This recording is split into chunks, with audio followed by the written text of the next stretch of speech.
The Nintendo GameCube debuted in Japan on September 14, 2001, and came to North America on November 14, 2001. It marks the fourth gaming console by Nintendo, with its predecessor being Nintendo 64. At the time, the GameCube was up against other game consoles like the PlayStation 2, the short-lived Sega Dreamcast, and newcomer, the original Xbox by Microsoft. Because of this, the GameCube's performance with sales was poor, being one of Nintendo's least successful selling systems. Despite the shortcomings of its sales, the GameCube continued to prevail thanks largely because of its first-party games. In retrospect, the system is now seen in a positive light by gamers, Nintendo fans, and those who grew up with the GameCube. This documentary will dive into the games that built their house on the GameCube. We will dive into the history, development, and gameplay for every notable and exclusive games for the system from its launch in 2001 to its discontinuation in 2007. This is only for Nintendo GameCube.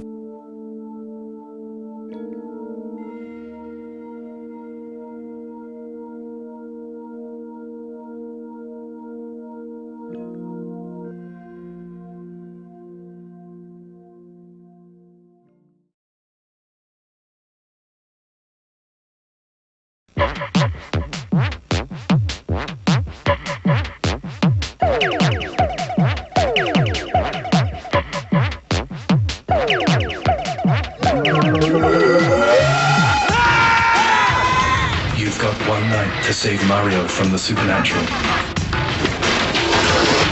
Luigi's Mansion. Only for Nintendo GameCube. Rated E for everyone.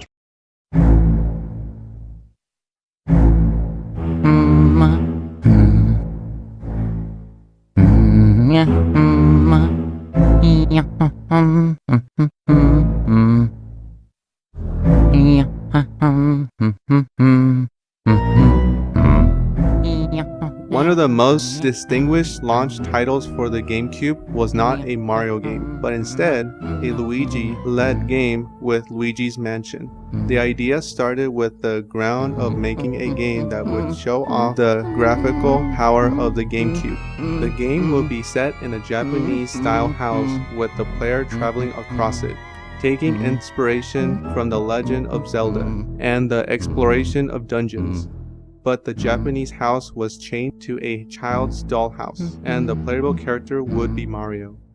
As development continued, the designers wanted to incorporate dynamic lighting effects. With them putting the focus on the use of shadows and darkness, they again changed the area, making it an American-style haunted mansion.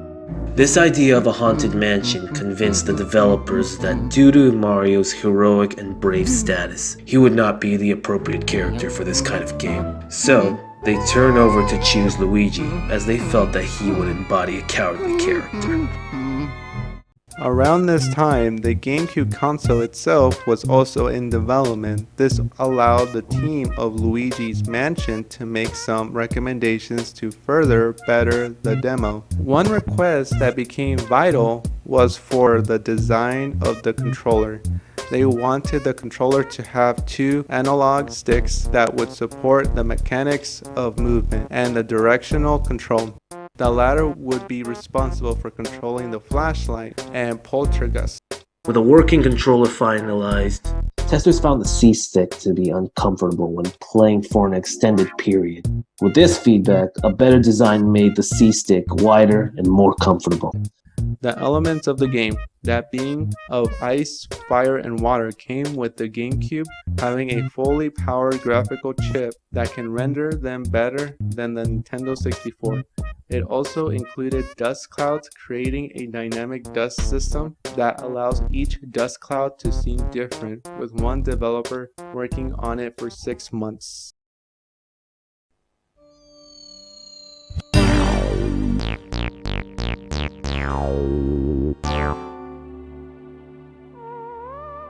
For the game's story, we find Luigi heading to a mysterious mansion that he won in a contest that he did not sign up for. He tells Mario, and they agree to meet up at the mansion for a celebration. Entering the mansion, Luigi is attacked by a ghost, but is then rescued by a scientist who introduces himself as Professor Elvin Gad, or EGAD for short. EGAD informs Luigi that the mansion is supernatural in nature, and only existed for 2 nights. He says that he saw Mario entering the house earlier and has not seen him since. EGAD equips Luigi with ghost hunting technology such as the Poltergust 3000 vacuum cleaner and Game Boy horror communication device. Luigi returns to the mansion to capture the ghosts that occupied the mansion and find Mario. Diving into the gameplay, the mansion is split into 4 areas with each one becoming available based on the player's progression. To seize a ghost, the player will stun them with Luigi's flashlight, which displays the ghost's heart. Once the ghost is stunned, the player would use the Poltergust 3000 to decrease the ghost's health points to 0 to suck them up and capture them. There are puzzle factors for some ghosts. Particularly, the portrait ghost required the use of the Game Boy horror and critical thinking to capture them. Speaking of using strategies to seize ghosts, there are elemental medallions that include fire, water, and ice, which can be used to combat specific enemies that are vulnerable to these elements. With the Game Boy horror, it has several functions. It can be used as a map hub, keeping track of rooms that are open. It can track rooms that the player can unlock whenever a new key is found in a treasure chest. It can also be used to scan objects, detect boos, and keep track of treasure and portrait ghosts the player have caught. There's additionally the exploration element with the player searching for items and secret pathways, as well as collecting money, gems, pearls, and gold bricks. Luigi's Mansion will receive positive reviews by game critics, praising the gameplay, graphics, and design, but had some criticism for its short length. A remake of Luigi's Mansion was released on the Nintendo 3DS on October 12, 2018. There are also 2 sequels of Luigi's Mansion and Luigi's Mansion Dark Moon, also on the 3DS, and Luigi's Mansion 3 on the Nintendo Switch. There would also be an arcade game called Luigi's Mansion Arcade, which is an all-rails light gun game with 2 players using the Poltergust.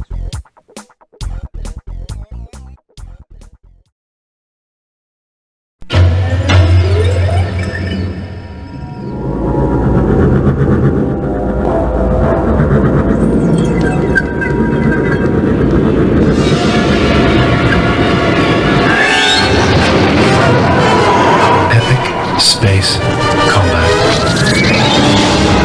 Star Wars Rogue Leader.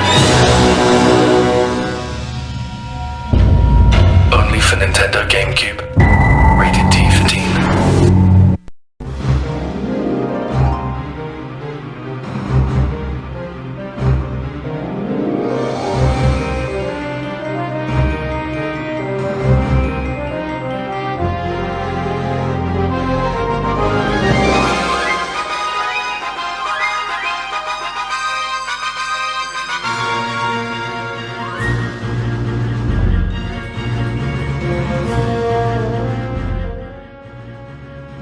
Star Wars Rogue Squadron 2 Rogue Leader is the sequel to Star Wars Rogue Squadron.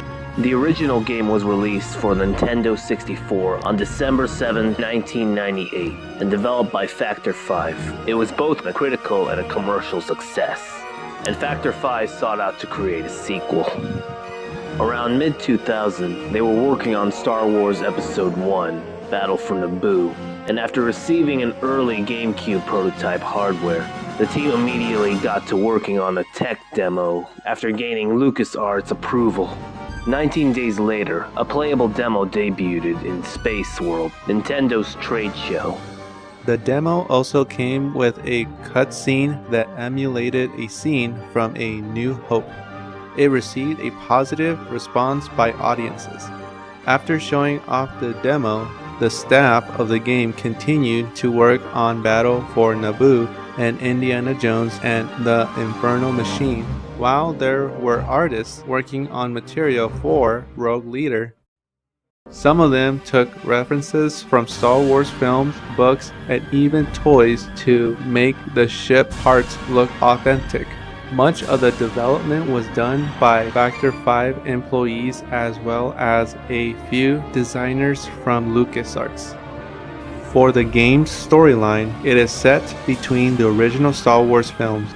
Much like with Rogue Squadron, Rogue Leader's gameplay is an arcade-like flight action simulator where the player acts as a Rogue Squadron fighter.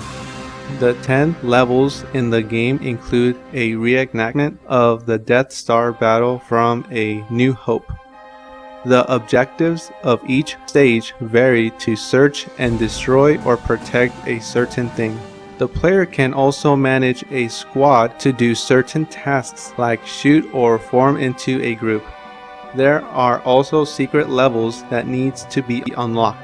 A few levels allow the player to pilot the Millennium Falcon, and another one where the player joined the Rebel Alliance to fight Darth Vader. After its release, the game received strong positive reviews, with praise given to its graphics, sound design, and gameplay.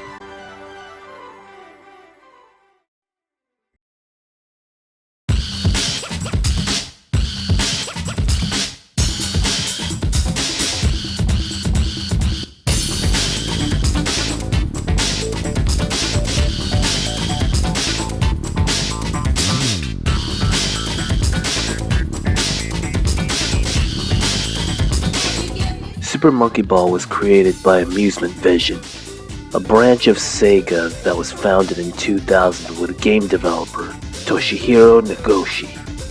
They were primarily focused on arcade games like Virtua Striker, although they did make home console games like Daytona for the Dreamcast. Wanting to move away from the stimulator games, Nagoshi went for something different, something that'll be easy to pick up in the arcade scene.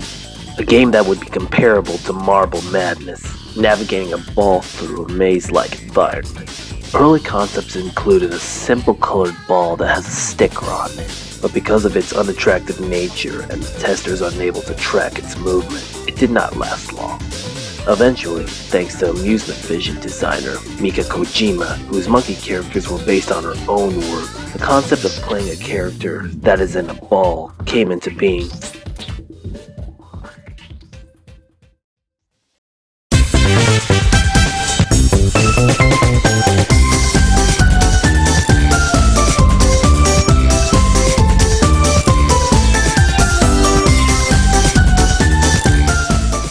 In 2001, the arcade game Monkey Ball debuted in the Amusement Operator Union trade show.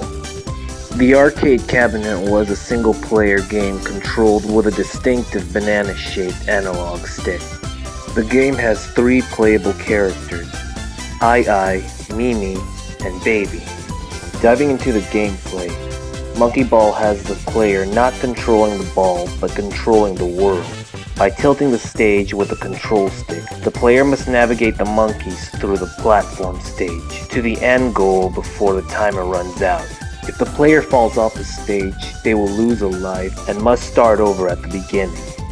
On each stage, there are bananas scattered around. The player could collect them to boost up points and earn an extra life.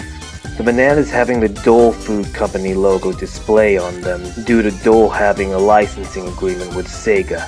The arcade game would have gotten an expanded port on the Dreamcast.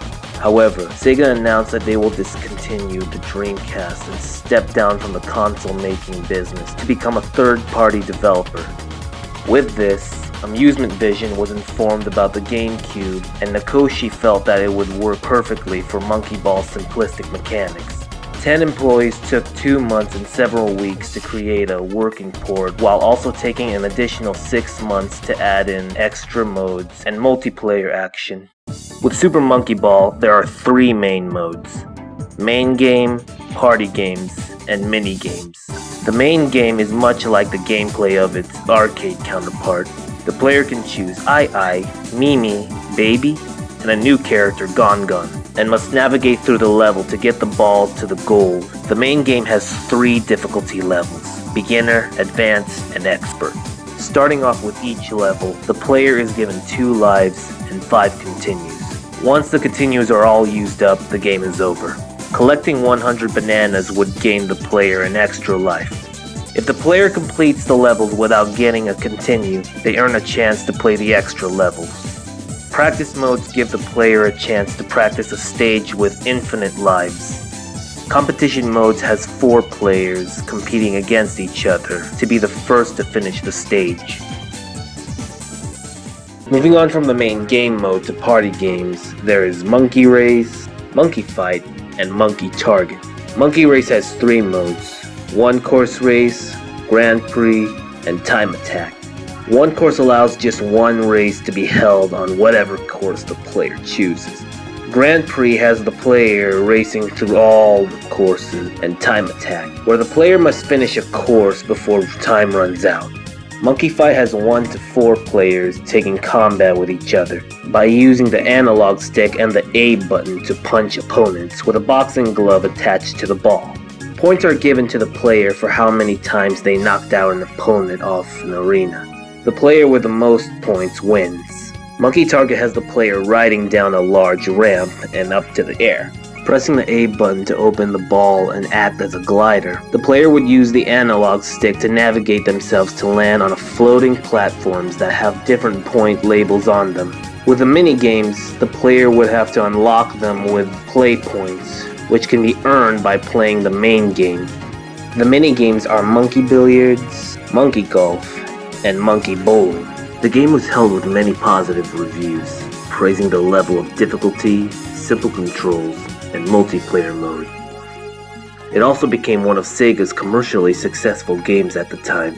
Ever since then, the game has spawned a franchise with several sequels and spin-offs. Fun fact: Ever since the first game's inception, the announcer was uncredited and has remained unknown. It wasn't until December 2019 when YouTuber Nick Robinson managed to find the Tokyo-based voiceover actor Brian Matt, who is the announcer. Congratulations! Ready? Go! Yeah. Oh my god.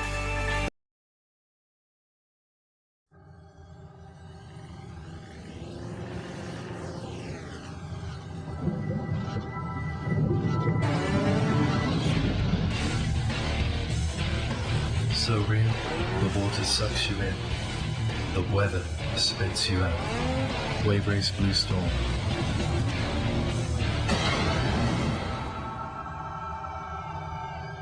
Only for Nintendo GameCube.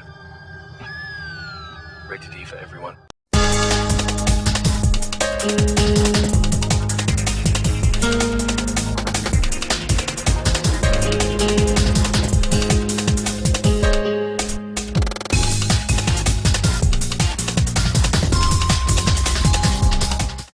Wave Race Blue Storm is the sequel to Wave Race 64, which was a follow-up to the 1992 Wave Race for the original Game Boy.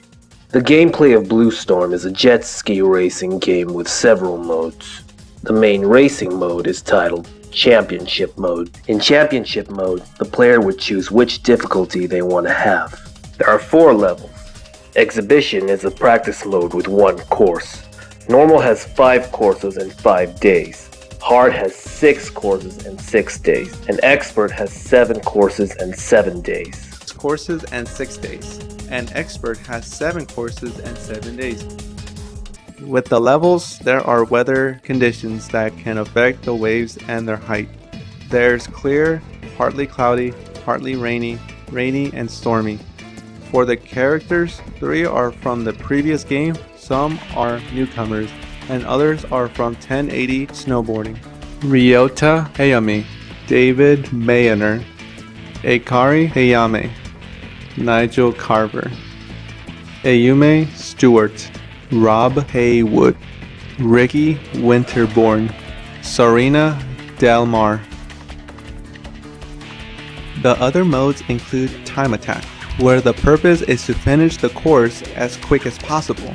In Free Roam, the player can roam freely through any course, with no time limit or other racers. Stunt mode's goal is to gain high points by performing stunts, which can be done using certain button combinations, And finally, there is multiplayer, which is available for championship mode and stunt mode. Upon its release, the reception of Blue Storm was favorable, with critics praising the water and weather effects, gameplay, physics, and graphics.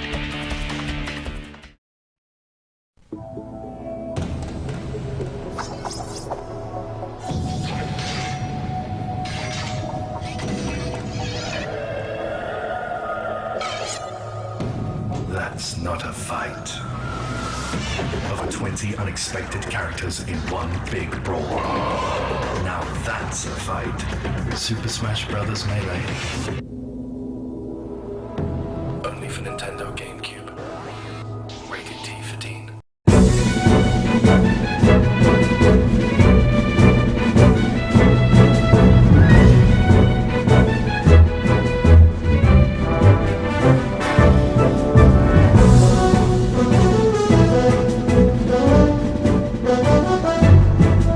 Super Smash Bros. Melee is the follow-up to Super Smash Bros. For the Nintendo 64. The original game was developed by HAL Laboratory with the head of production, Masahiro Sakurai. The creation of the first game came with Sakurai wanting to make a fighting game, presenting the game as Dragon King. To his mentor, Satoru Iwata, the prototype featured generic characters and no health bars. Sakurai felt that he needed to change the concept to make it more appealing. By replacing the generic characters with Nintendo characters, Nintendo was impressed and gave Sakurai the green light to develop it. Super Smash Bros. Was a huge success upon release. With this, Nintendo wanted a sequel for their lineup of games for the upcoming GameCube system. For Sakurai, this was his biggest game project.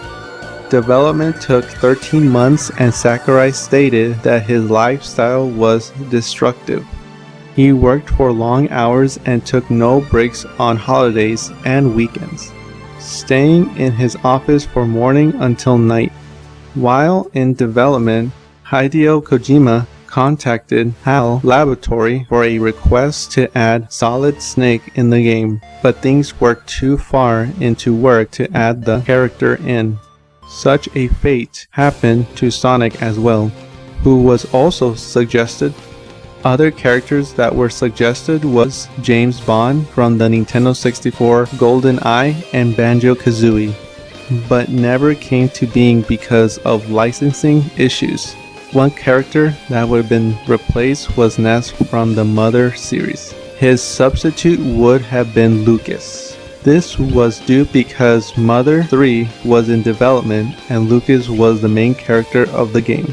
However, Mother 3 was going through its own development issues at the time, causing Ness to stay in the game.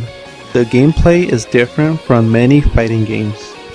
Since there are no health bars, each character has a damage meter. The higher the percentage of the meter, the easier a character would be to knock out of the stage's boundaries, leading to a death and loss of a life point.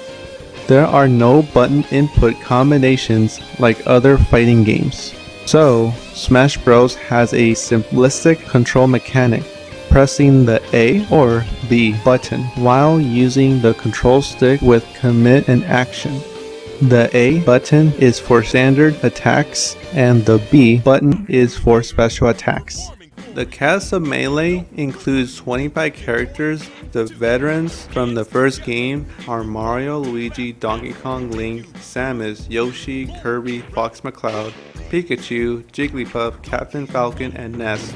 The newcomers are Peach, Bowser, Dr. Mario, Zelda, and her alter ego Sheik. Young Link, Ganondorf, Falco, Pichu, Mewtwo, Marth, Mr. Game & Watch, Roy, and Ice Climbers. The latter of which were incorporated in the game because Sakurai and his development team wanted to add a character from the Nintendo Entertainment System era.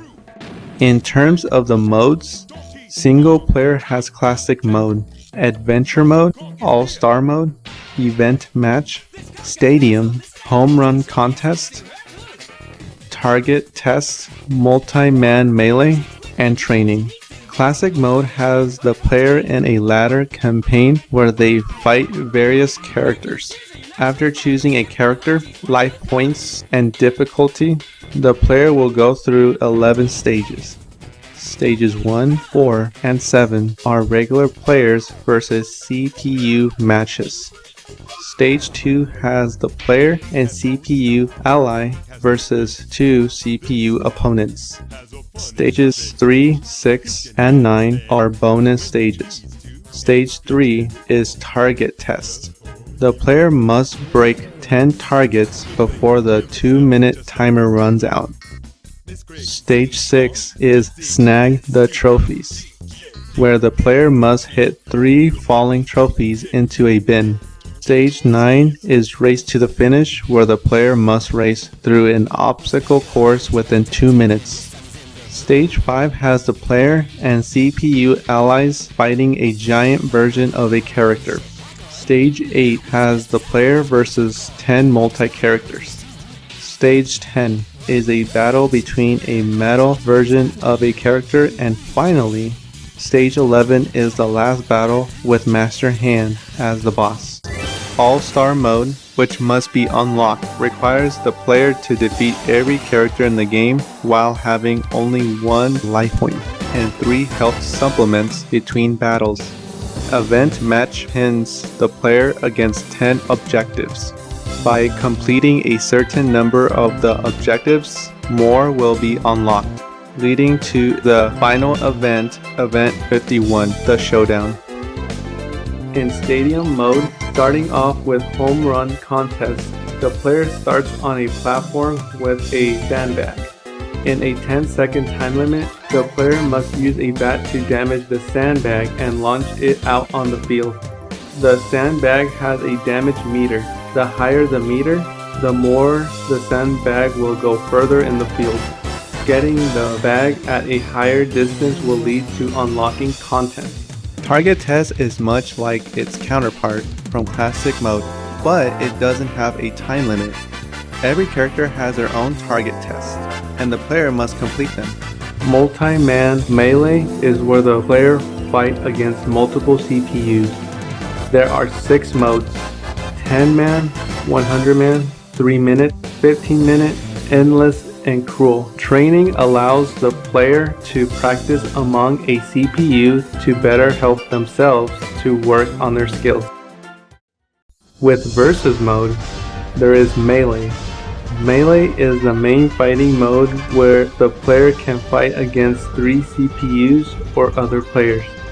In tournament melee, the player can set up a tournament with up to 64 players. This mode is split between 3 sub-modes: tournament, winner out, and loser out. Special melee allows players to choose from the following options: camera, stamina mode, super sudden death melee, giant melee, tiny melee, invisible, fixed camera, single button, lightning melee, and finally there's Slo-Mo melee. The reception of the game was universally acclaimed. Praise was given to the gameplay, controls, graphics, music, the diversity of characters and modes. The sales skyrocketed so much that Melee became the #1 best-selling game for the GameCube. Ever since then, Melee has inspired a competitive tournament, with the later games continuing being part of the fighting game community, along with Mortal Kombat, Street Fighter, Marvel vs. Capcom, Soul Calibur, and many other fighting games. Here we see a wild Pikmin in its natural environment. These strange creatures become attached to whoever pulls them from the ground, loyal and obedient. Pikmin work together to fight large predators like this grub dog, even if it means getting eaten. As night falls, the Pikmin return to their nest to rest for another day of hard work. Hang in there, little guys. Pikmin. Only for Nintendo GameCube. Rated E for everyone.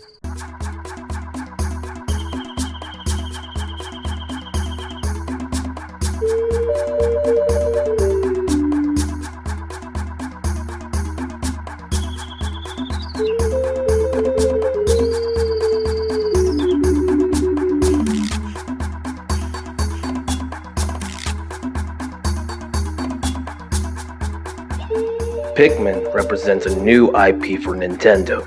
It all started from the mind of Shigeru Miyamoto. He had an idea for a game that would be called Adam and Eve. The game would have the player acting as a god in a prehistoric world and looking over two humans. Depending on the actions of the player, the humans will be enemies or lovers and have children. This concept was later scrapped. While this was going on, Nintendo debuted a tech demo at Nintendo Space World 2000. The demo, titled Super Mario 128, showed off multiple Marios interacting on a small platform. It was meant to demonstrate the power of the GameCube and how it can have multiple characters sharing the same screen. It was this demo that implanted the seed that became the mechanics of Pikmin. Coming back to the scrapped Adam and Eve game, the developers soon added more characters in the prototype, having them be as small creatures no bigger than a cat. There also wasn't going to be a main character with the player only using the creatures as weapons. Miyamoto then assisted that a playable main character to be added on, and later, the developers changed the creature's size to an ant. Another change to the creatures was their appearance. Originally black, they were given colors to distinguish each other. There were a few elements in the game that were left out in the cutting room floor. One was to give the Pikmin more free will and disobeyed the player, which the developers left out because they felt it would frustrate them. And another, which was shown in pre-release footage, was to have Olimar unpluck planted Pikmin using a whistle. Miyamoto requested the feature to be taken out as he felt it would make harvesting too simple. The mechanic was removed 2 months before release.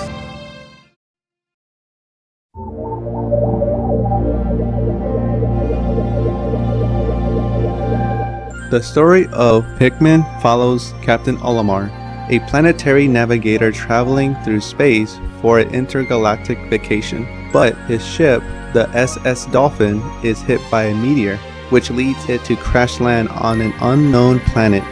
When Olimar recovers, he discovers that not only are parts of the dolphin are scattered around the planet, but the planet also contains a poisonous atmosphere that is lethal to him, and his life support system will only protect him for 30 days.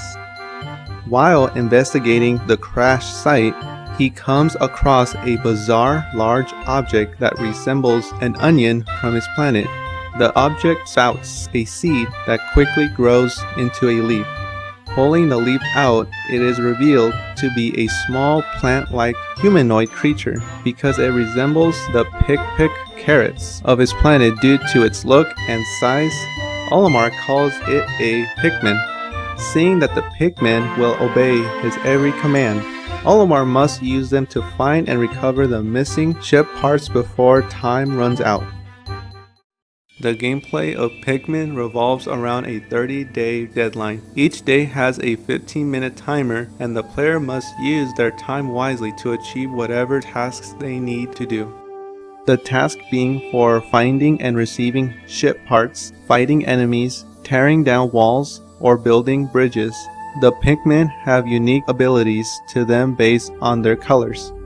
Red Pikmin are fire resistant and can do more damage to enemies. Yellow Pikmin are lighter in weight and can be thrown to higher places. They can also carry bomb rocks that can be used to attack enemies and take down walls. And lastly, blue Pikmin can go through water. The player must use these abilities to their advantage to achieve their goals. To grow more Pikmin, the player must use pellets in which the Pikmin can take to the onion and could produce more Pikmin depending on the number on the pellet. Additionally, Pikmin can use the corpses of enemies as a substitute to pellets. The other game mode besides the main story gameplay is challenge mode, which must be unlocked after beating the main game mode. In challenge mode, the player must grow as much Pikmin as they can. The reviews of Pikmin were widely positive and was a commercial success. The game had since spawned a series with sequels, re-releases on the Wii, and a spin-off.